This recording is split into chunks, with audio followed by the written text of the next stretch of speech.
Con este estudio que sea de bendición para todos nosotros vamos a poner el poder del sufrimiento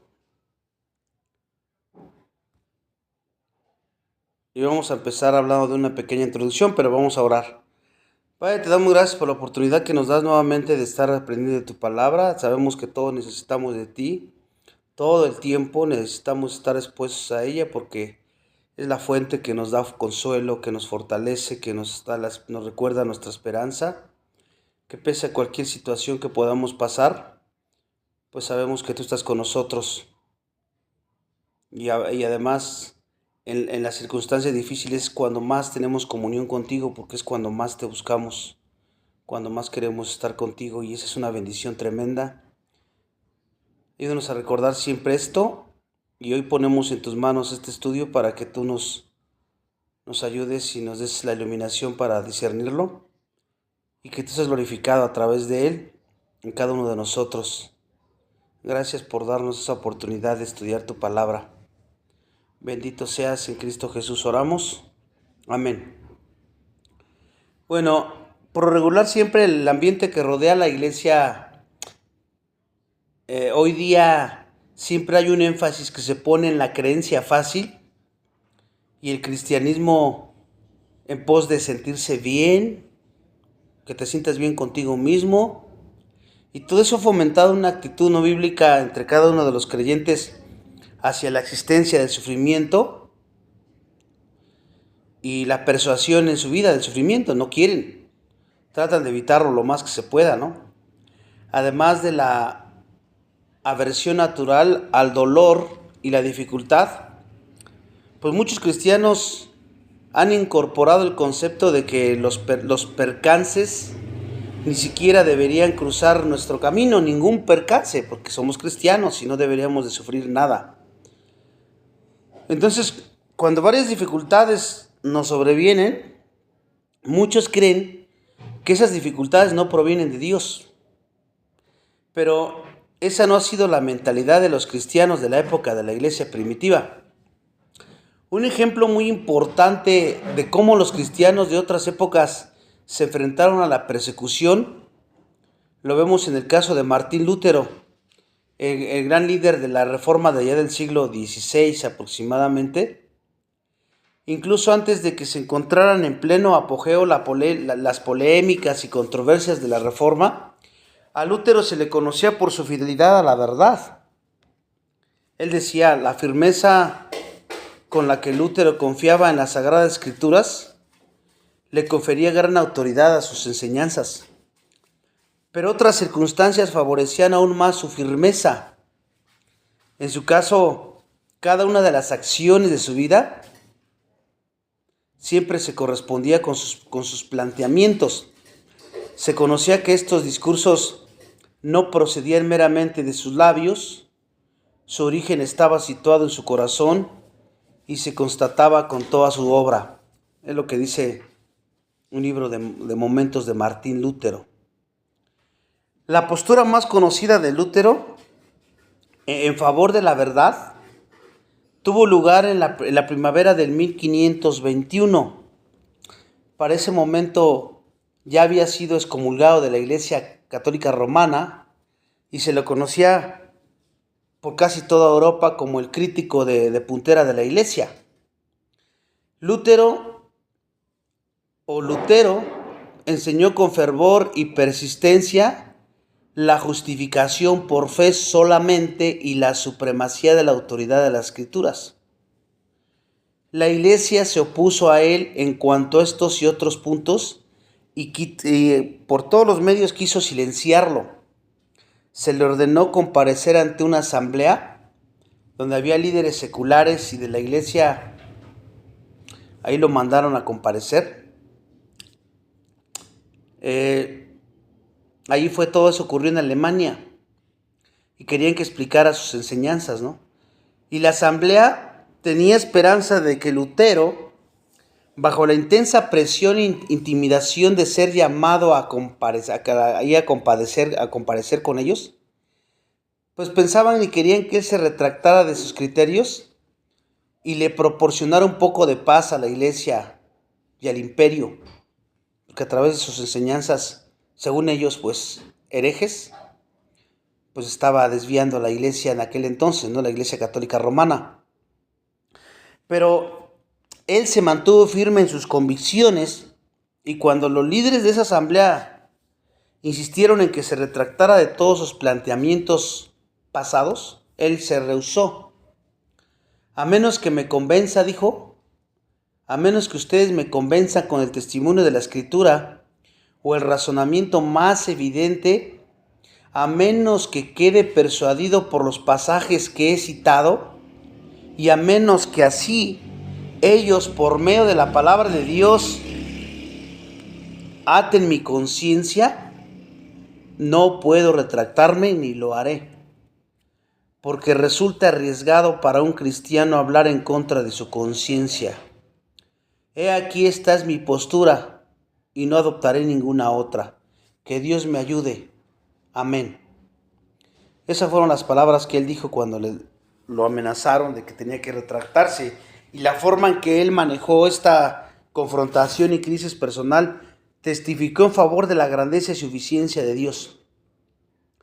En una coyuntura capital y tan llena de tensión como es la vida del reformador, su respuesta a los sucesos de haber resultado placentera para el Señor,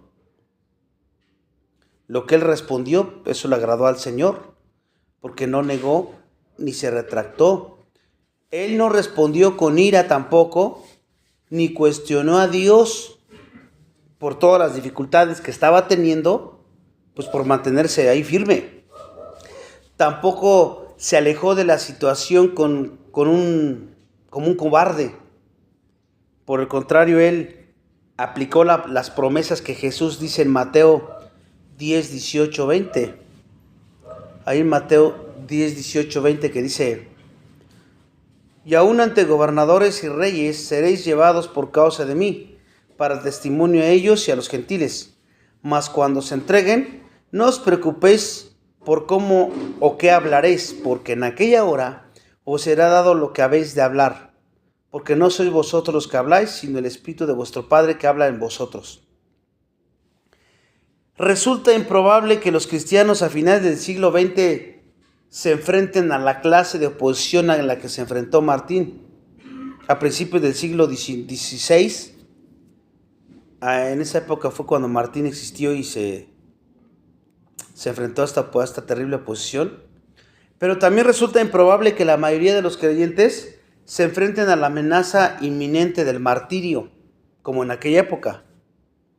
Sin embargo, creo que resulta más difícil hacer tales aseveraciones con certeza hoy día, 30 o 40 años atrás. Las condiciones en nuestra cultura poscristiana y en una iglesia evangélica inestable están cambiando y deteriorándose tan rápidamente que es necesario que todos nosotros estemos preparados y estemos protegidos cuando nos vemos confrontados con persecuciones y algunas dificultades en nuestra vida.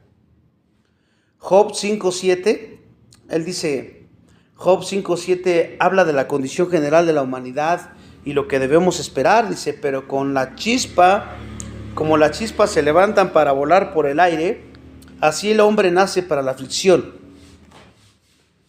Con relación a la persecución potencial de los creyentes, el apóstol Pablo es aún más directo, porque dice, y también todos los que quieran vivir piadosamente en Cristo Jesús padecerán persecución. Segunda de Timoteo 3:12. Hoy día el ataque a los cristianos está ganando popularidad porque se ha convertido en uno de los pensamientos preferidos de los periodistas de la prensa liberal y entre los liberales de la educación, las artes y la política.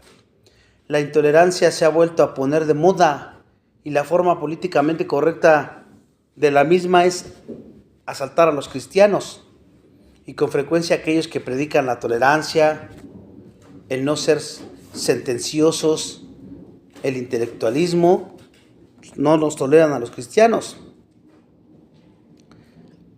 Vemos también que se han arrestado a muchos cristianos porque evangelizan, Otros son juzgados, son condenados todavía en algunas partes del mundo, sentenciados a la cárcel.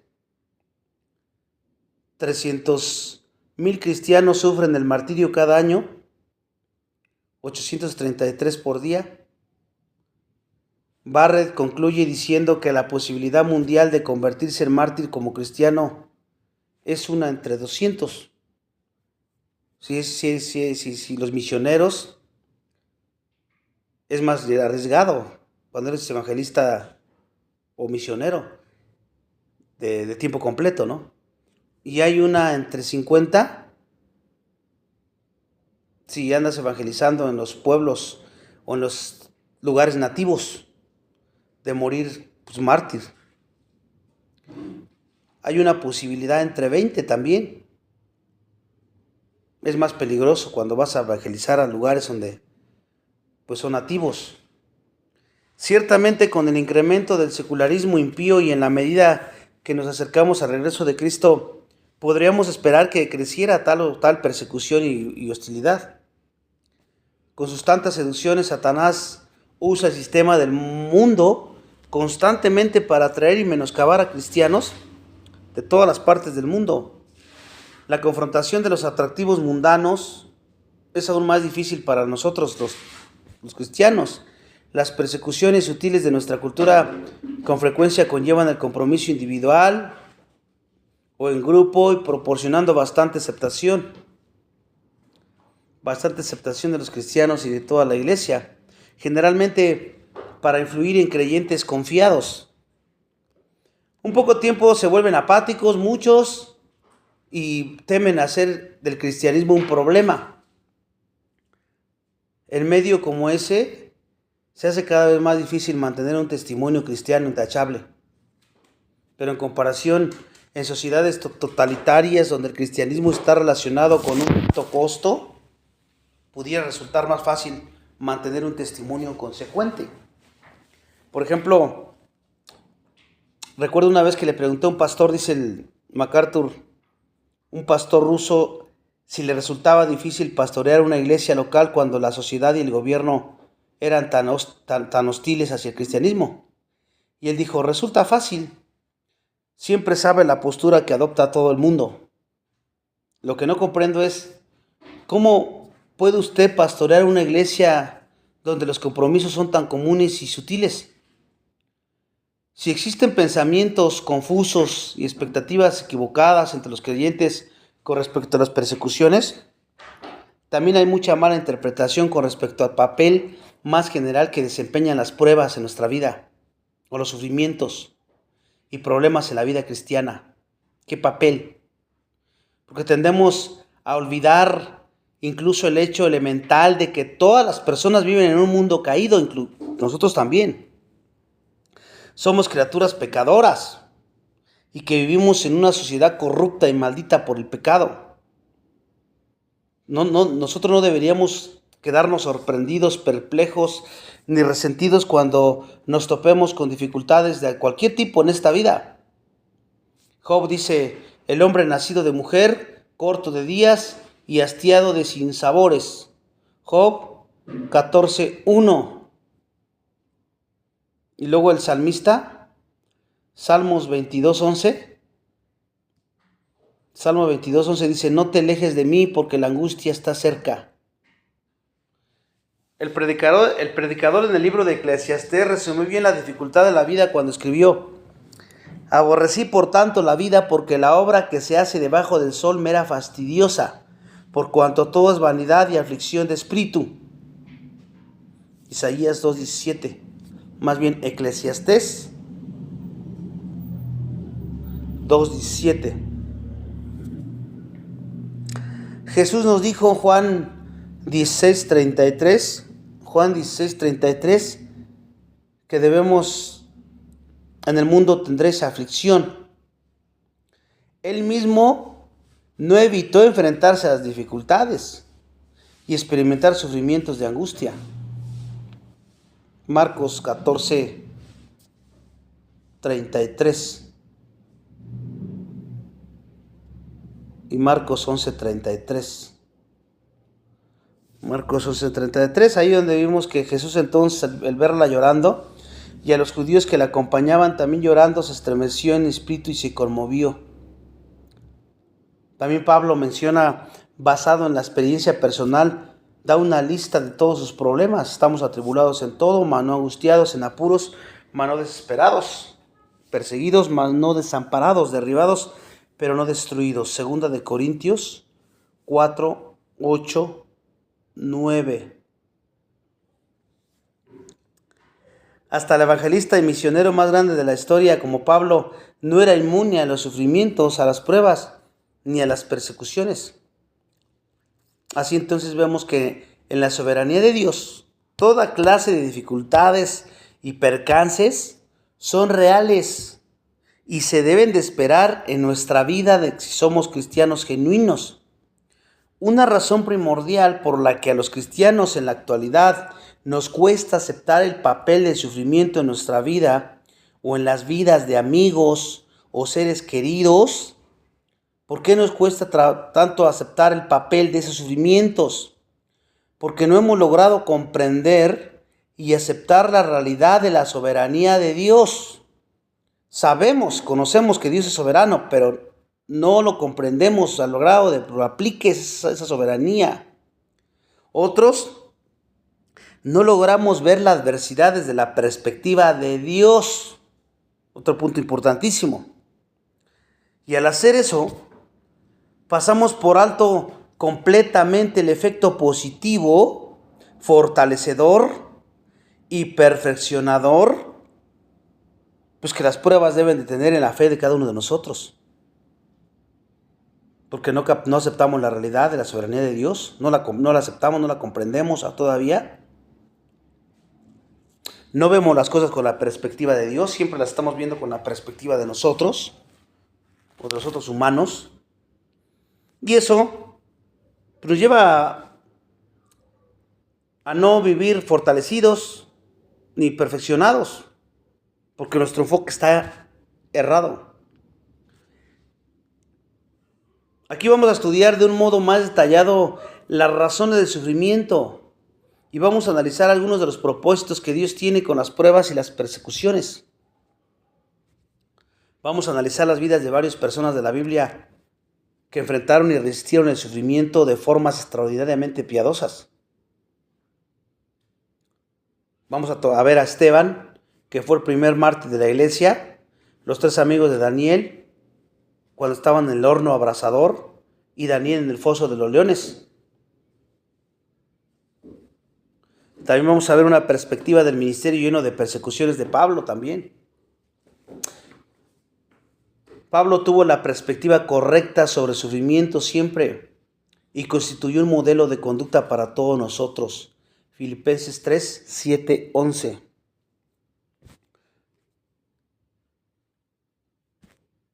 Vamos a ver ejemplo supremo de nuestro Señor Jesucristo también, cómo manejó el sufrimiento. Y en la medida que vayamos desarrollando estos estudios, que quede claro que la clave para ser como Cristo en medio del sufrimiento y la persecución es ser como Él en todas las otras situaciones, cualquiera que sea. Vamos a examinar juntos el poder del sufrimiento con ciertas aplicaciones prácticas y algunas exhortaciones. La clave real para aceptar y resistir una prueba o persecución específica o para perseverar victoriosamente durante un cierto periodo de sufrimiento en nuestra vida, ¿saben cuál es la clave para poder aceptar, resistir eso? El discipulado. Eso también lo vamos a ver. También vamos a ver que los creyentes no nos hace falta vivir con temor al sufrimiento, no tenemos que estar viviendo con temor ni estar completamente desprevenidos cuando esto nos venga. No tiene que ser así. Una expectación realista, aparejada con una preparación espiritual sólida, por eso es importante el discipulado, proviene de la verdad de la palabra de Dios. Y es más que suficiente para nosotros al confrontar cualquier crisis, la palabra. La conclusión de cualquier estudio bíblico de creyentes y el sufrimiento sería la siguiente: es posible Y es realmente el deseo de Dios que no nos limitemos solamente a sobrevivir, andar sobreviviendo nuestra vida cristiana o andar tolerando un periodo de prueba o sufrimiento ahí a duras penas. Eso no es el deseo de Dios.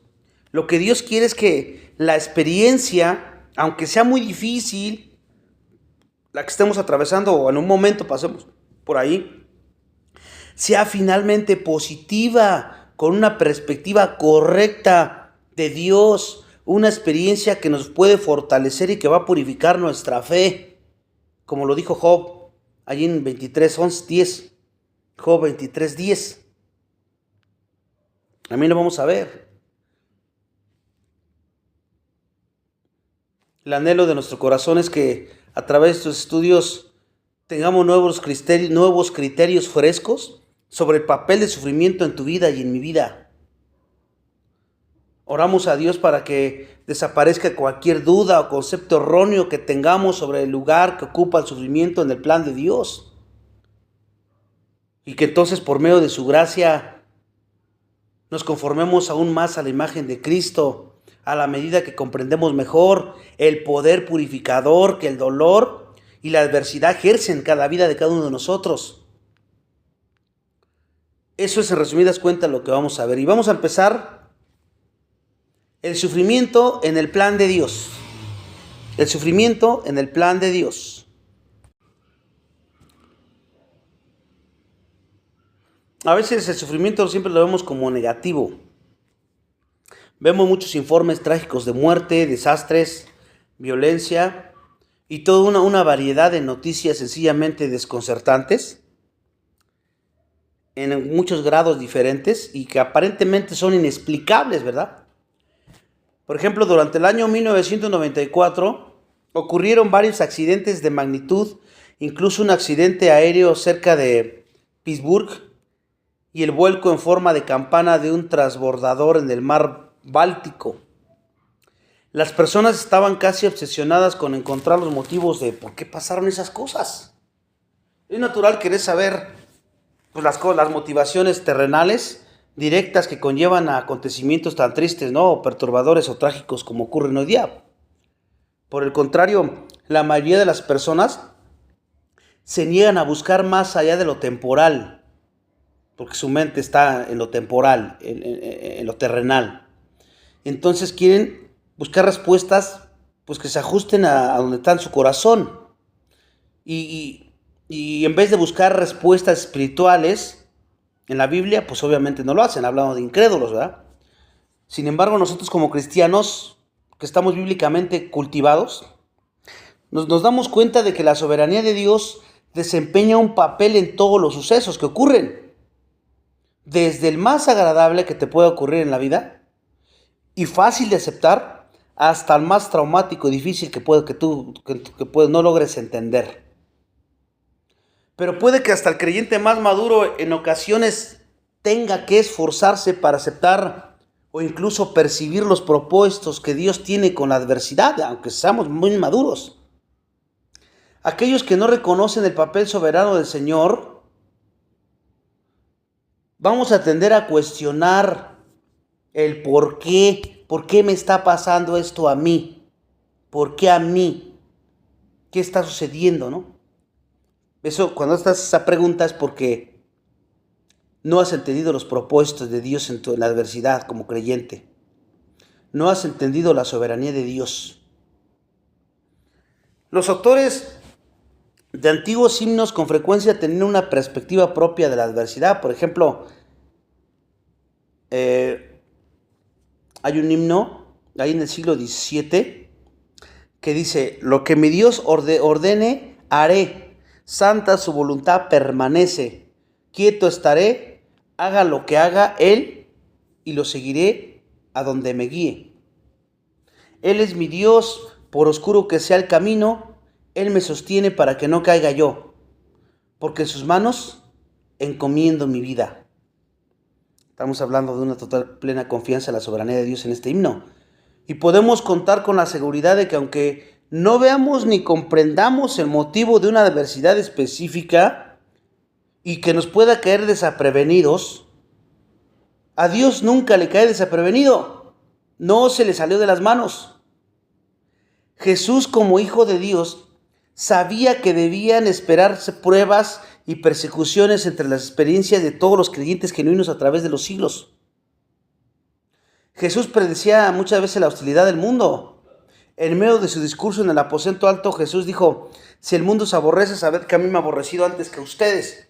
Si fueras del mundo, el mundo amarías lo suyo, pero porque no sois del mundo, antes yo los elegí del mundo, por eso el mundo os aborrece.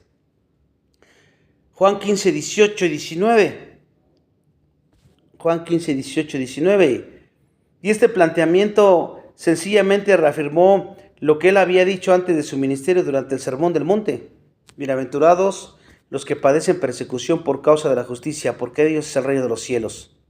Bienaventurados sois cuando por mi causa os vituperen y os persigan y digan toda clase de mal contra vosotros mintiendo. Gozaos y alegraos, porque vuestro galardón es grande en los cielos, porque así persiguieron a los profetas que fueron antes que ustedes. Mateo 5, 10, 15. Queda claro que a partir de esta y otras amonestaciones, Jesús percibió animosidad hacia los creyentes por parte del mundo incrédulo, conjuntamente con cualquier dolor o sufrimiento que nos pueda acompañar. Y Jesús lo vio como algo normal y de esperarse, que tenemos que esperar. Sabemos que el mundo nos aborrece. Dos sucesos violentos ocurridos con 48 horas de diferencia uno del otro impactaron el país durante la última semana de febrero de 1993. Primero 6 personas murieron y otras 1000 resultaron heridas en la ciudad de Nueva York, cuando una bomba potente explotó en la base 12, ahí de los rascacielos gemelos de, ¿se acuerdan las bases, las torres gemelas, no? Y para principios de mayo ya se habían arrestado a 7 hombres que tenían vínculo con grupos terroristas islámicos del Medio Oriente y que estaban relacionados con el atentado de la bomba. Luego, 2 días después de la explosión de la bomba, 4 agentes federales fueron muertos durante una radada fallida al complejo del culto de la rama Davidiana cerca de Waco, de ahí de Texas. Y eso conllevó un enfrentamiento que duró 51 días entre el gobierno y el culto religioso, el cual terminó trágicamente cuando se incendió el complejo y murieron al menos 75 personas. El fanatismo y la intolerancia aborrecible tuvieron parte en ambas historias, y tan solo son 2 de muchos ejemplos como estos en los últimos años. Hasta un observador superficial de la sociedad moderna hallará incidentes de intolerancia y delitos de odio racial en cualquier gran ciudad norteamericana. También hay mucha animosidad y conflicto entre grupos con criterios políticos y sociales opuestos. Pero ninguno de esos conflictos es tan significativo como el que existe entre los cristianos y el mundo. El mundo nos aborrece principalmente porque no somos del mundo. No formamos parte de sus principios, de sus filosofías, de todo lo que ellos enseñan. Entonces nos movemos en contra del flujo secular de la corriente dominante de ideas y prácticas y nos oponemos a los males e injusticias. Hasta nos impacientamos por instar a los individuos a arrepentirse de sus pecados, a veces, ¿verdad? Y a convertirse a Cristo. Esta última característica genera la oposición y aborrecimiento más intenso por parte del mundo. El término mundo, según lo usa Juan 15, acuérdense que es cosmos. Y aquí con Juan se refiere al sistema maligno del pecado en el mundo, con la autoridad de Satanás e implementado por la humanidad. En términos más crudos, podríamos decir que el mundo es la sociedad depravada de seres humanos perversos que se han puesto a sí mismos en contra de Cristo a través de todas sus filosofías, todas sus corrientes, todo lo que Satanás está de todas esas creencias. Se oponen a Cristo, a su reino y a su pueblo. Por eso resulta de alguna manera sorprendente que con Satanás a la cabeza de un sistema como ese, todos los creyentes debamos enfrentarnos a una oposición aborrecible al confrontar esa sociedad. Se disfraza como ángel de luz. 2 Corintios 11:14. Satanás presenta su sistema del mundo como una religión falsa. Con mucha frecuencia, esta religión se presenta a sí misma ante los cristianos con un disfraz sutil de la piedad falsa, la cual aparenta tolerar a Dios y a Cristo cuando en realidad se está oponiendo a la verdad abiertamente y persigue a los cristianos de ser necesario. Y con frecuencia tal engaño hace que los cristianos piensen que no hay amenaza de ningún tipo o que nos sorprendamos cuando nos sobreviene una persecución abierta. Fue un sistema religioso que aborreció tanto a Jesús que finalmente lo mató. Los religiosos falsos de Palestina lo detestaron porque él violó su sistema y porque reprendió su hipocresía con su injusticia a sí mismo. Ellos decían que tenían justicia y que seguían la justicia, pero era de ellos.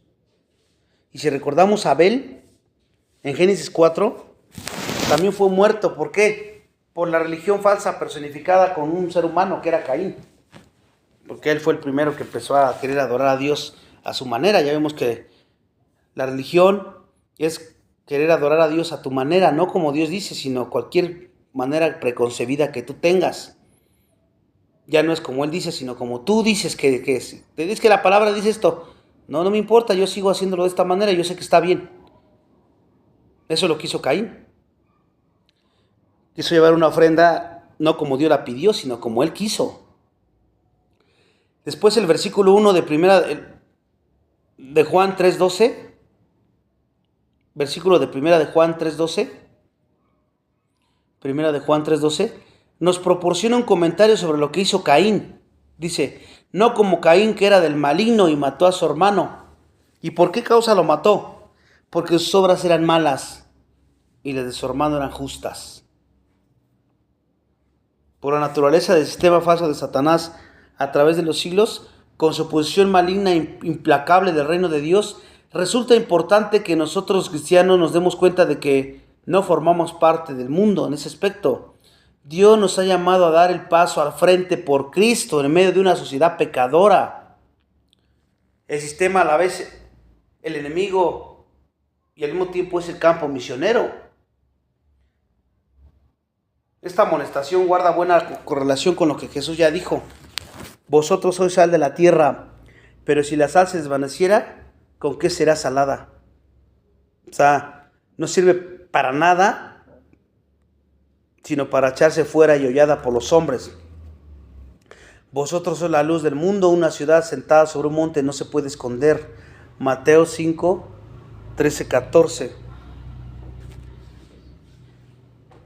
Entonces estamos viendo que estamos en una generación pecadora y perversa.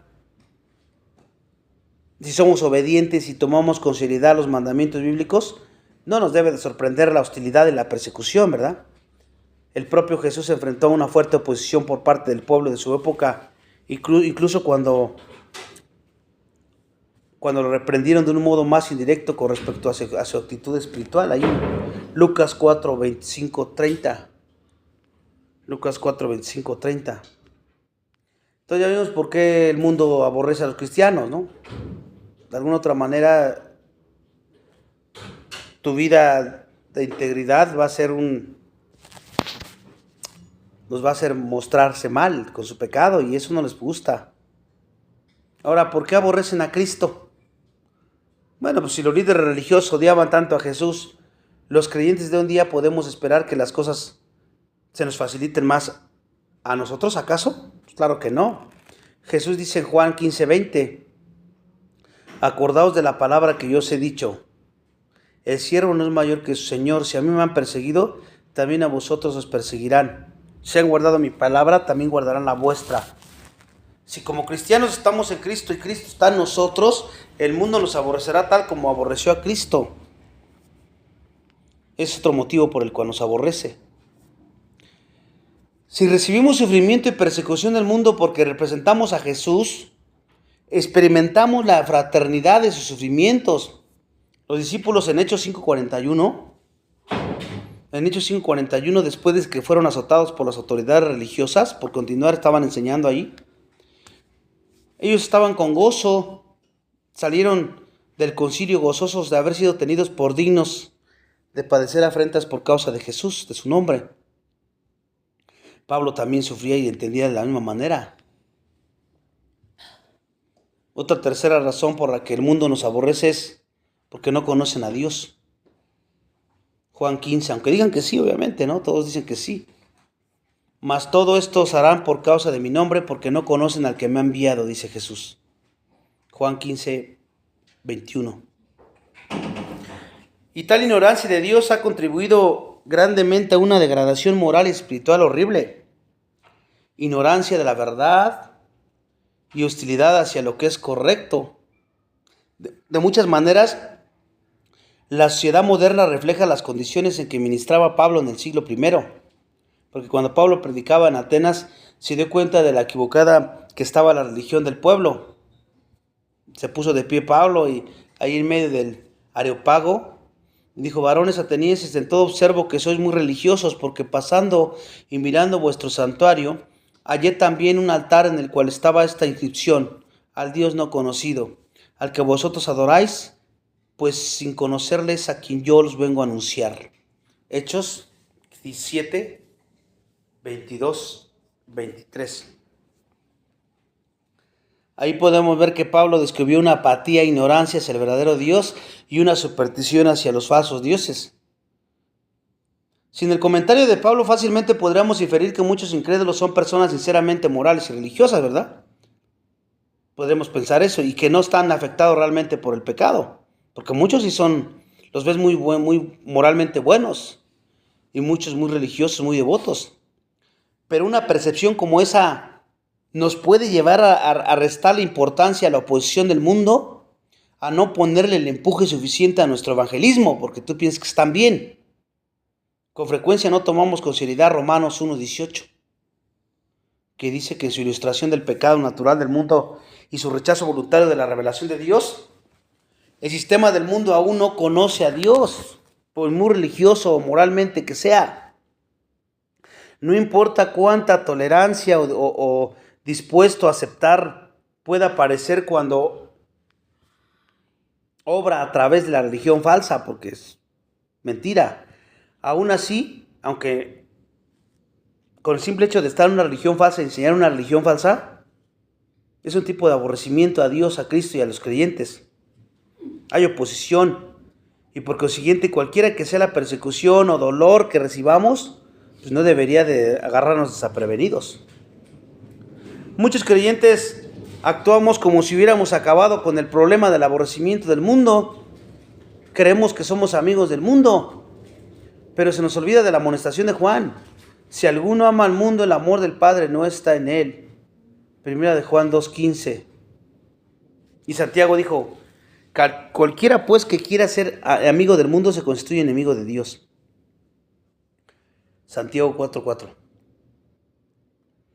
Satanás nos tienta sutilmente a sentirnos cómodos en el mundo, a sentirnos como en casa dentro del sistema del mundo, y hacer que el mundo que nos rodea se sienta a gusto con nosotros también.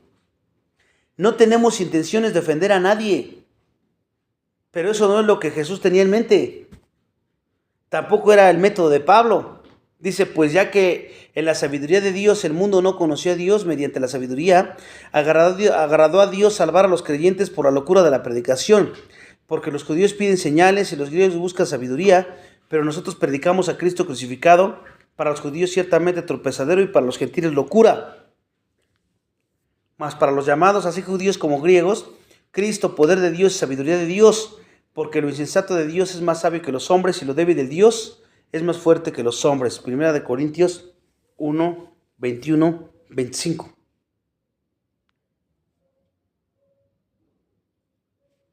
Y por eso es que a veces no queremos ofender a nadie, aún ni con el evangelio, y lo suavizamos. No decimos cosas para que la gente no se enoje o no se ofenda. Y ahí cometemos un error, porque tenemos que decir el evangelio tal y como es. Ahora, ¿por qué el sufrimiento forma parte del plan? Ya vimos un tipo de sufrimiento que es la persecución, ¿no? Hasta el momento, en este capítulo o en este estudio hemos visto que el sufrimiento, primeramente como resultado de la persecución, es una experiencia que todos nosotros debemos estar esperando, hermanos. Jesús predijo que habría problemas en esta vida, Juan 16:33. Y los apóstoles lo apoyaron en su enseñanza, segunda de Timoteo 3:12. Entonces, si eres un cristiano fiel a la palabra y andas en el Espíritu, cualquier situación, cualquier problema, cualquier prueba, lo que sea, no tendría por qué agarrarte desprevenido o empezar a sentir que el mundo se te viene encima, por eso, porque es algo muy natural y muy normal. Aunque se acepten como ciertos estos planteamientos con obediencia y fidelidad, porque decimos, no, sí es cierto, tenemos que estar así. Después de todo, pues estando en la Escritura, aún surge en la mente de muchos de nosotros la interrogante de por qué, cómo y sobre qué base. Esas interrogantes básicas las que tendrán todos los creyentes honrados y escrutadores de la palabra de Dios. Aunque seas maduro, puedes llegar a tener ese tipo de dudas. Hasta un otro grado, una dependencia del nivel de madurez, se pueden responder de acuerdo con una realidad abarcadora. Esa realidad es la soberanía de Dios, que cuando se comprende correctamente y se acepta del modo adecuado, funge como el lente de referencia a través del cual tú y yo como cristianos podemos ver todas las verdades de las Escrituras con mayor claridad. Para eso tienes que comprender correctamente y aceptar correctamente la soberanía de Dios. Conocer de la soberanía de Dios en todas las cosas no quiere decir que nuestra comprensión sea exhaustiva y vamos a entender todo, no, sino que nos da una esperanza, escucha, nos da una esperanza correcta en medio de los aspectos más difíciles y menos claros de la forma en que Él obra en nuestra vida. Por eso es importante conocer la soberanía de Dios, entenderla y aceptarla correctamente, para que podamos tener más claro, ver su mano, que Él está obrando, porque a veces llegamos a decir, Dios ya me abandonó, siento que ya no me escucha. No has entendido ni has aceptado correctamente la soberanía de Dios. Por eso te pasa eso. Él está obrando, está trabajando. Tal vez no nos gusta que sea de esa manera. Quisiéramos que fuera suavecito y con sutileza, que no duela. Pero como Dios sabe lo que necesitamos y no lo que queremos, nos da lo que necesitamos y no lo que queremos. Pero Él sigue trabajando todo el tiempo. Está obrando en nuestra vida. Vamos a ver también un autor que se llama Pink. Dice, decir que Dios es soberano es declarar que Dios es Dios. La soberanía del Dios de las Escrituras es absoluta, irresistible y es infinita. Cuando decimos que Dios es soberano, ¿qué está diciendo cuando tú dices que Dios es soberano? Porque a veces lo dices y ni siquiera sabes qué está diciendo con eso. Dices, tienes control de las cosas así, y luego. Pero fíjense, cuando tú dices que Dios es soberano, estás afirmando su derecho a gobernar el universo. Estás afirmando su derecho de gobernar el universo y Él que lo haga como quiera y como la forma que Él lo desee, incluido tu vida. Todo eso estás diciendo cuando, si lo entiendes correctamente y lo aceptas correctamente. Entonces no hay queja. Como te estés viviendo, como Él esté tratando contigo, como Él esté obrando en tu vida, tú estás en paz y gozando porque sabes que Él es soberano y que Él está haciendo lo mejor en su infinita sabiduría. Y lo peor que te puede pasar en tu mente humana, lo ves con la perspectiva de Dios y entonces ves que Él de todo eso está bendiciéndote aún en medio de eso. Porque hay muchas bendiciones en medio del sufrimiento. Muchas. Más dependencia a Él, más intimidad con Él, oras más. Y a ti te conviene tener una relación más con Él, entre más tiempo, mejor. Entonces, es más bendición. Entonces decimos que Él es soberano, Él tiene derecho a gobernar el universo, tiene derecho como el alfarero sobre el barro, ¿verdad? Él puede moldear ese barro que somos nosotros en la forma que Él quiera, haciendo de la misma masa un vaso para honra y otro para vergüenza. Cuando decimos que Dios es soberano, también estamos diciendo que Él no está sujeto a norma ni ley alguna fuera de su propia voluntad y su naturaleza. Él es ley a sí mismo y no tiene obligación alguna de dar cuentas a nadie de sus asuntos. ¿Qué pasa cuando alguien se queja o cuestiona a Dios? Dice que sabe que es soberano, pero no lo está viviendo. Porque, ¿cómo le pides tú cuentas a Dios? Entonces no es soberano porque te tiene que rendir cuentas a ti. Indirectamente hacemos muchas cosas así. Eso es pecado. La soberanía caracterizada de todo el ser de Dios. Él es soberano en todos sus atributos.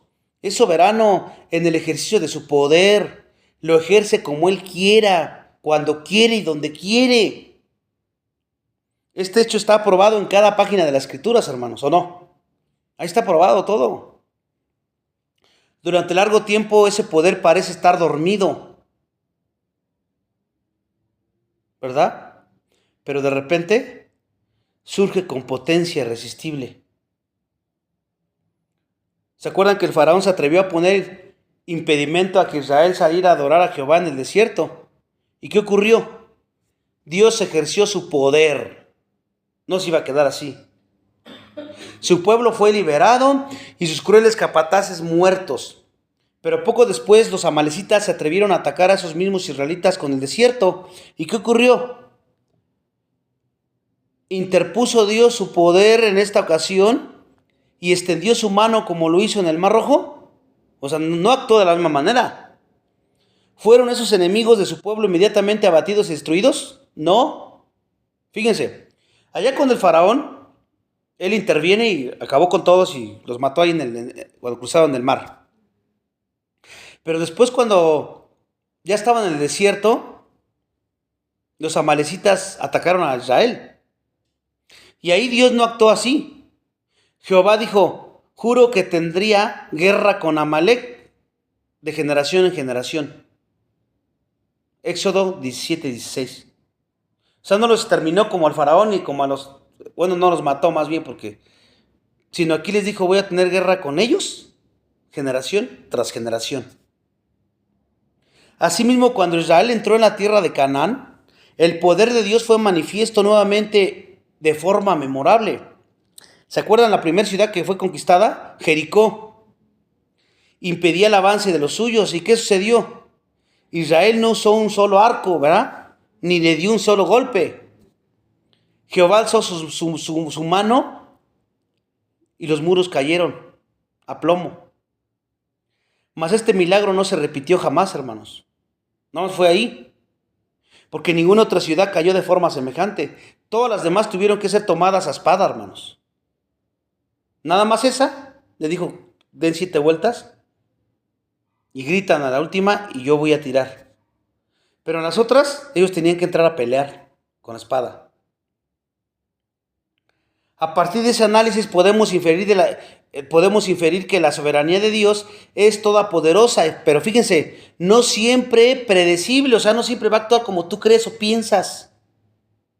Él puede tratar de 1000 maneras. Dices: pero es que a mí me trató de una manera así.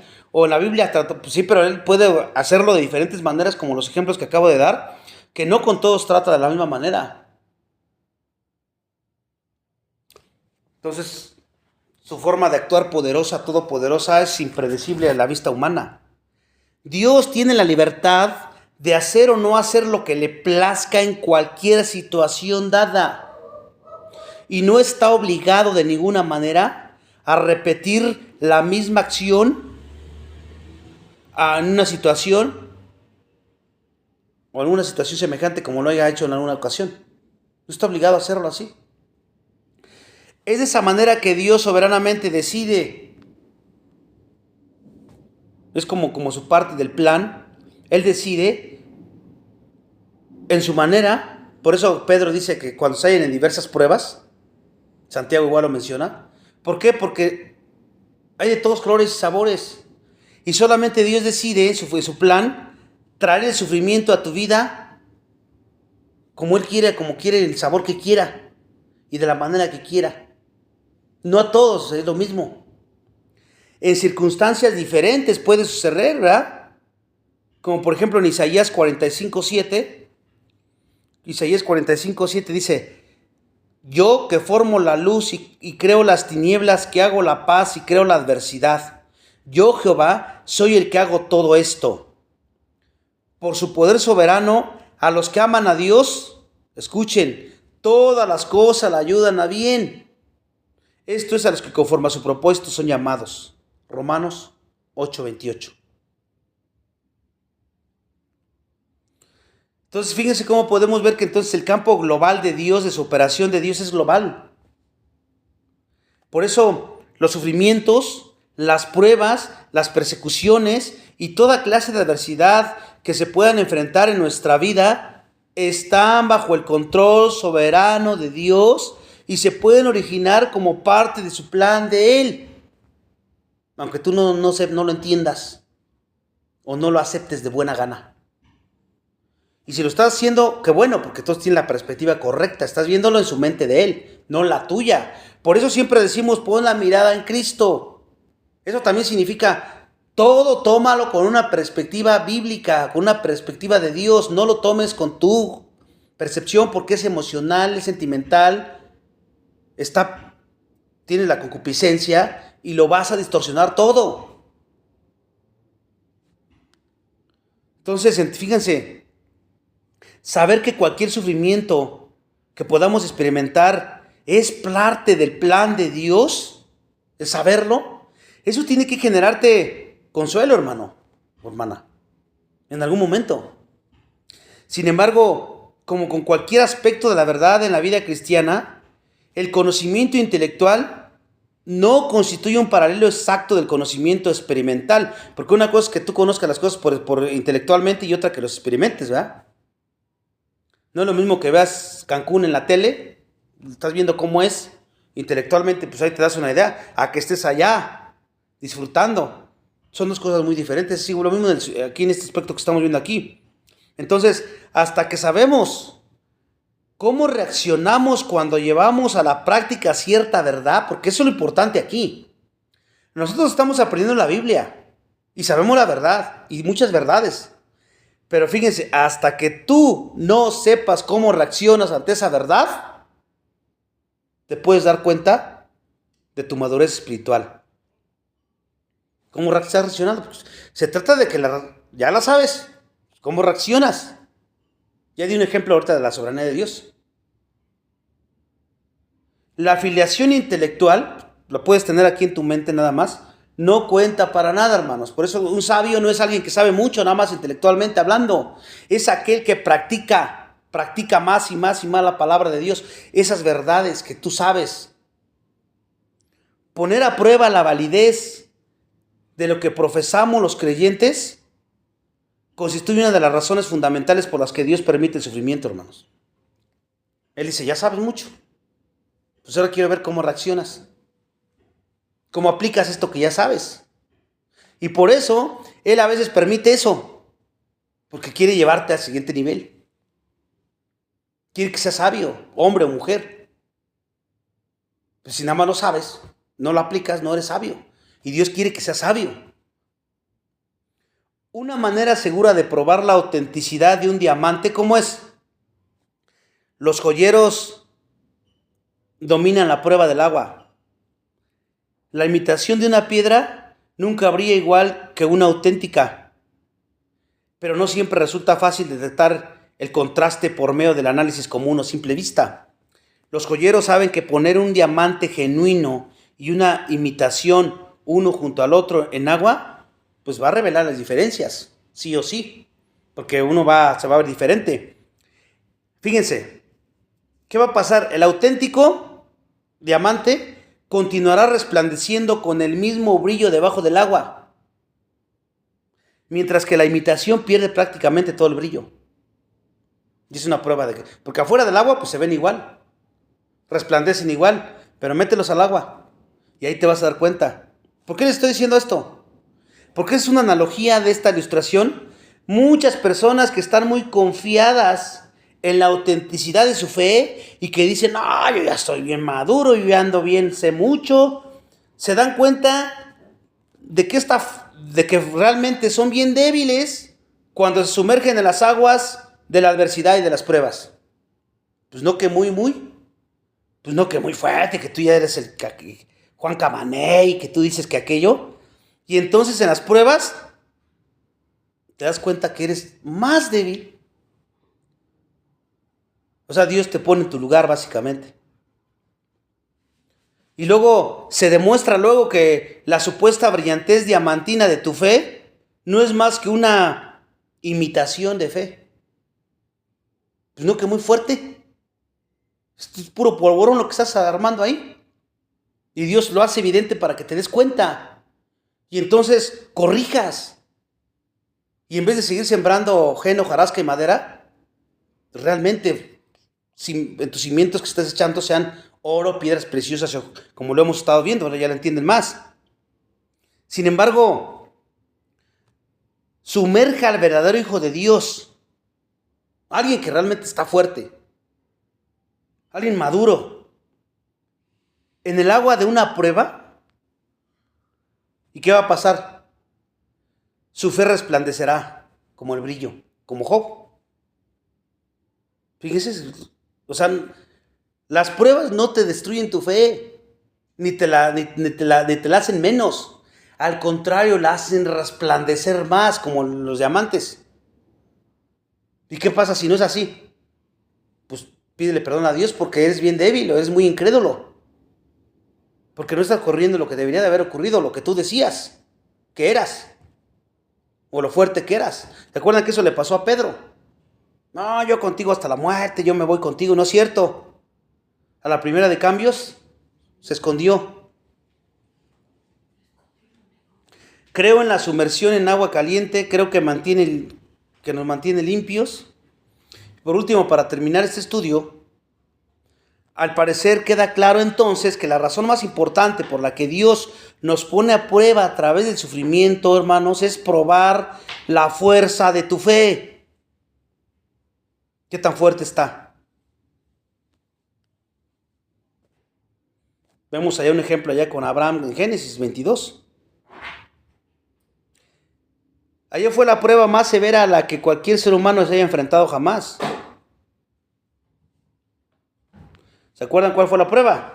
Lo mandó que sacrificara a su hijo. Este mandato no encajaba con la teología de Abraham en lo absoluto, ¿verdad? Porque estoy seguro que le sobrevino un grupo de interrogantes, como por ejemplo, ¿por qué tú exiges el sacrificio humano cuando tú nunca antes habías pedido algo tan pagano como eso? ¿Por qué llegarías a tal extremo de permitir que un esposo y su esposa de casi 100 años de edad, que nunca habían tenido hijos en toda su vida, casados, tuvieran un hijo y luego pedirle que se los mate? ¿Por qué me prometerías que sería el padre de muchas naciones con una población tan numerosa como la arena del mar y las estrellas del cielo y luego pedir que mate al hijo de la promesa? Son preguntas que pudiera haberse hecho. La idea completa resulta inconcebible.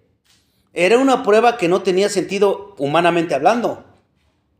No en cuanto a la naturaleza de Dios, a su plan de redención, a su palabra y a su amor y al amor de Abraham por Isaac.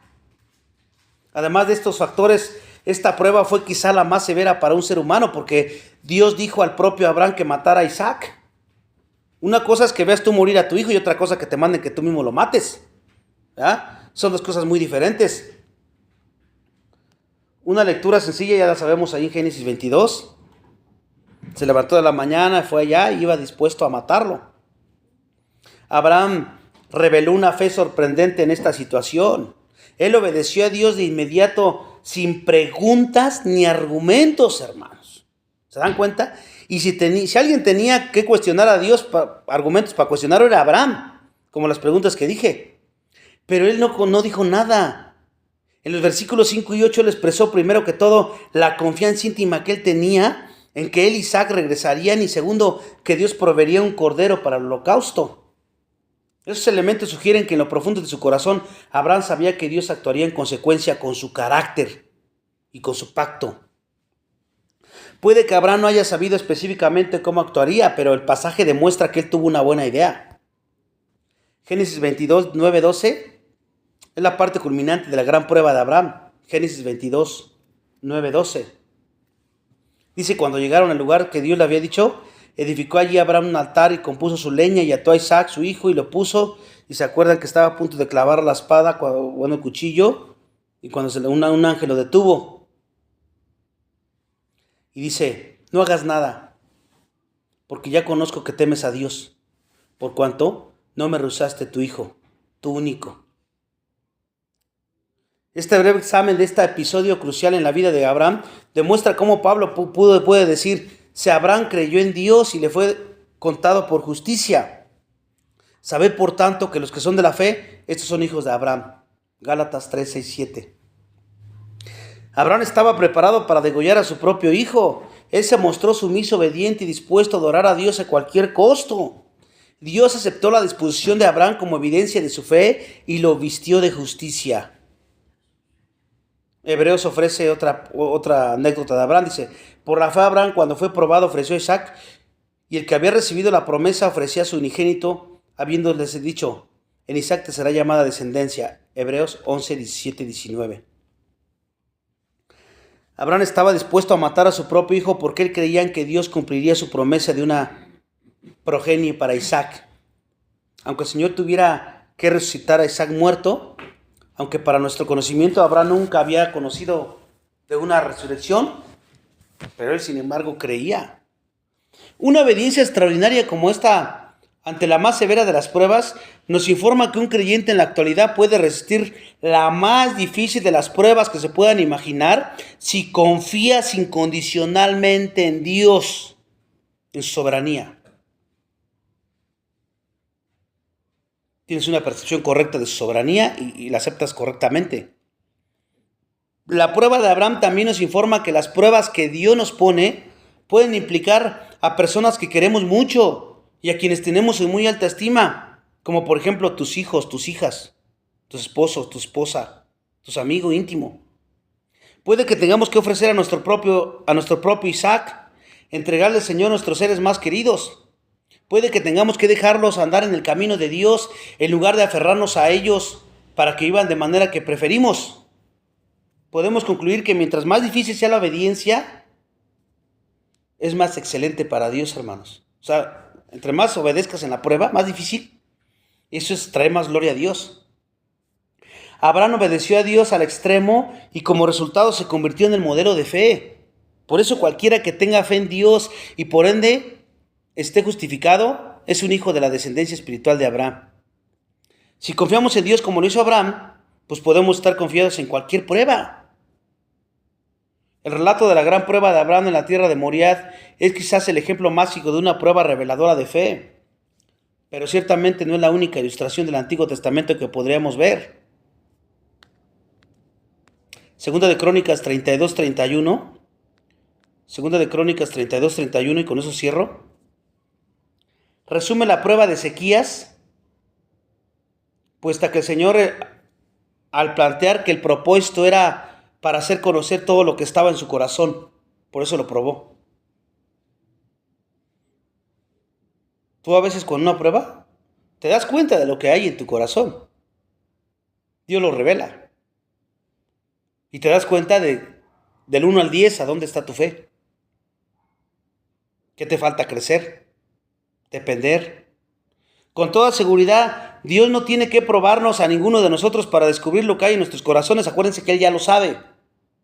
Pero entonces, ¿por qué dice que ahí que lo hacía para probar el corazón de Ezequías? Más bien lo que hace Él es que Él nos prueba para que tú sepas lo que hay en tu corazón. Ella lo sabe, pero como el corazón es engañoso, luego a veces tú piensas que estás bien fuerte, que estás bien. Y Dios dice, necesito que se dé cuenta tú. Y voy a permitir que pases por eso, para que te des cuenta de que estás cerrando, estás mal, estás débil y tú crees que eres fuerte.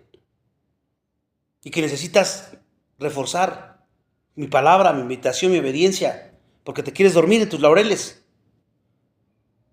Entonces, en ese sentido, Él nos ayuda a hacer un inventario espiritual y un autoexamen. ¿Cómo nos ayuda? Pues a través de eso. Se crece más en las pruebas que cuando todo está bien. ¿Se dan cuenta? Entonces, siempre que Dios nos haga atravesar una prueba severa, siempre eso es segurísimo, hermanos. Siempre nos va a revelar la fortaleza o debilidad de tu fe. Siempre. Y si sabes, y si te diste cuenta que estaba tu fe débil, pues ya sabes qué es lo que tienes que hacer para fortalecerla. La palabra de Dios mora en abundancia. La obediencia a la palabra. Siempre nos va a revelar nuestra debilidad, nuestra fe, pero otra cosa nos va a revelar también la fidelidad de Dios. Así como Él eres fiel hasta el último, hasta la eternidad.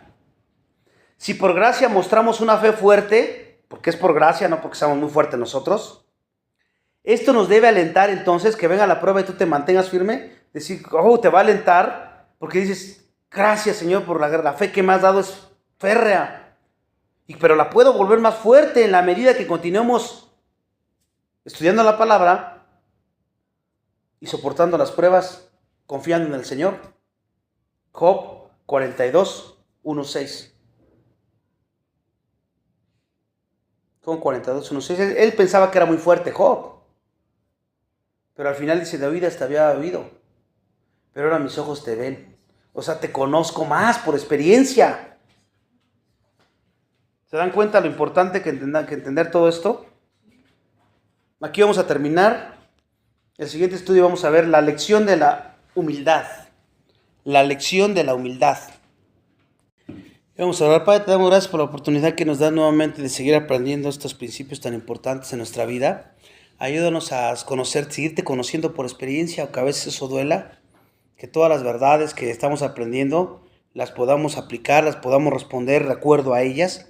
En el poder de tu Espíritu Santo lo pedimos, porque en nuestra fuerza no podemos hacerlo, pero dependiendo de ti, sometiéndonos a ti, sabemos que tenemos la esperanza, tenemos el consuelo de que tú estás en control de todo y que tu voluntad siempre es perfecta y agradable. Que eso nos baste a nosotros, aunque no entendamos a veces nada, nos baste conocerte un poco y entenderte otro poco, porque eso nos va a mantener firmes.